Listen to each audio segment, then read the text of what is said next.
Hi guys, my name is Emily, or Slight Pimpin, or whatever you want to call me. I'm taking you guys along with me on my trip to Indonesia. I'm doing a yoga training, female from Wisconsin, and I love to solo travel. So I want to help other people, and especially other people on the spectrum travel, and really just show them, different ways that they can get out there, especially as a female.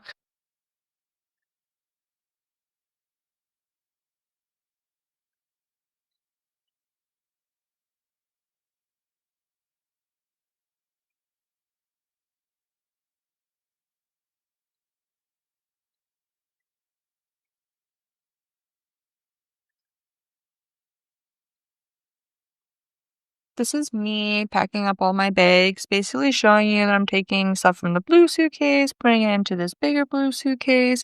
But in reality, I ended up not taking any of them. I ended up taking my biggest bag I had and had to buy another piece of luggage when I got there. But when I was on my way to the airport, this is in Chicago O'Hare Terminal 5, I saw this sign and it was just a really great way to start my trip. Getting to Nusa was a breeze. It was about a 24-hour round trip journey, or a 23-hour journey to Nusa Lembongan. You get to the airport and then you transfer over to Sanir, where they have a ferry that drops you off right here. The path that I'm walking is the path that you would walk to get to your hotel. Lots of great entertainment on the beach, kind of just settled in, watched the band in the sunset.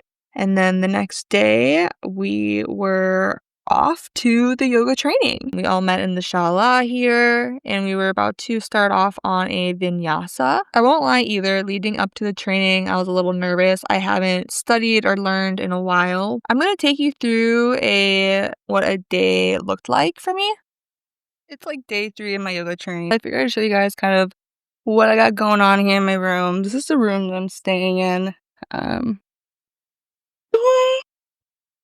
The bathroom's out there. Then all my stuff is in here. I figure that I will take you guys through and show you what's in my fridge. I have water, my carrying case, some yogurt, kombucha, and then banana bread for tomorrow morning. More water. Right here I have my laundry. So I just got some laundry done.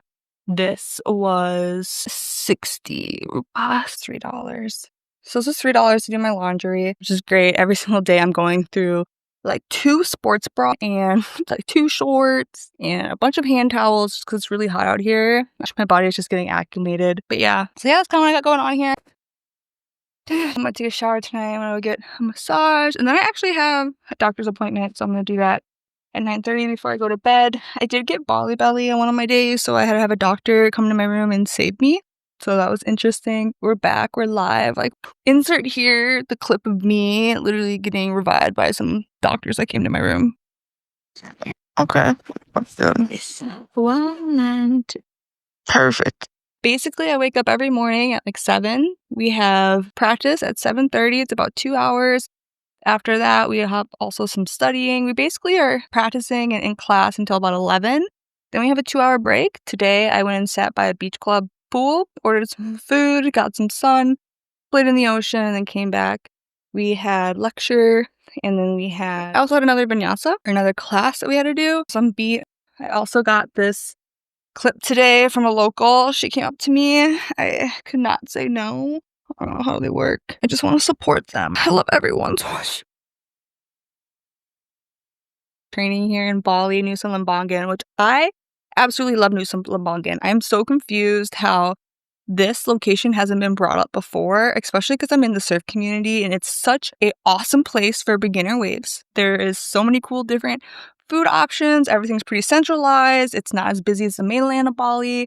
Honestly, it's such a hidden gem. So there's that. So yeah, I'll take you guys along with me tomorrow. Also have a couple other things in my room like bananas. So this is the walk from my hotel room to the Shala. It was literally 2 to 3 minutes. So you could wake up and then just walk on over. Very convenient. This was something that when I was booking a yoga training, I was looking for something beachfront, but also something very convenient. I didn't want to have to moped or scooter or find my way there every single day. I just wanted to be basically there on property. I'm going to continue walking to the Shala with our morning practices. I'm going to show my Nauli Kriya here in a minute.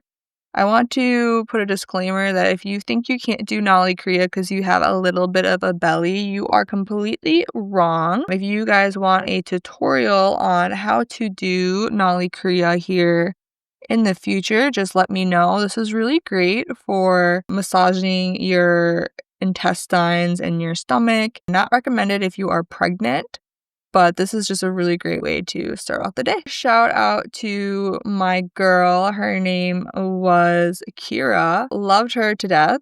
We would do an ice bath at camp at the end of every week. This is one of the restaurants. We would also have fruit breaks every single day. Everything was structured and you basically knew what to expect. There wasn't a ton of changes throughout the routine, which I really enjoyed. Every day they would serve us pineapple, watermelon, some papaya, tea. Here you see my teacher, David.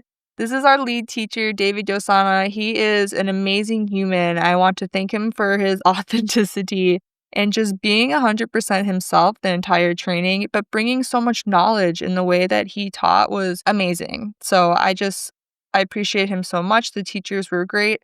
And also, we had 2 other teachers, Debbie and Jen, stars as well. I would say that I left this training way stronger than when I came in. There was so much discipline, but also learning opportunities. And I learned so much from this great group of people. Another great part about this trip was Madhu. This is the dog. He was so sweet, giving everyone loving. Release the posing crucial. I can't say enough good things about the material that we were taught, but then also the training materials that we were given. It really allowed us to learn and dive deep and really spend each moment that we had in the Shala with some intention. The entire time I was here as a female solo traveler, I felt safe. I want to say everyone that came to this yoga training came solo, so it was really easy to meet other people. There are a couple things I wish I knew before, like how physically and mentally exhausting it would be. I would say that there would be things I suggest you pack too, like hand towels, maybe hot yoga towels, and additional water bottles, large thing of bug spray. At the end here, we finished up with the graduation ceremony, which was just really amazing to see how we all changed from the first day to the end, whether it be in our practice, but our relationships with each other. It was just a great experience. And like I said, if you don't want to become a yoga teacher, you don't have to be a yoga teacher to do a YTT200. This is all of us at the end, kind of taking some photos before we get in here and destroy this mandala. But would I recommend it? Yes, 100%, but probably not without bug spray next time. And not a lot of cons to this training. Everything was just very on point. I'm really grateful that I booked a private room. They offer a 20-room dormitory for this training, but you can book a private room at any of the nearby hostels. I'd say this training definitely prepared me to teach, and I'm so ready to take what I learned and bring it to my neurodivergent community. This was a once-in-a-lifetime experience, and if you are thinking about doing a yoga teacher training or just a yoga retreat in general, you do not have to go into this with the intention of teaching. You can do this to just dive deeper into your practice or your spirituality or get a better understanding of yoga. If you have any questions for me in regarding to my training, yoga, or even getting set up with a private session, feel free to drop me a message or leave a comment here on this video. Otherwise, I'll see you on the mat soon and take care. Bye-bye.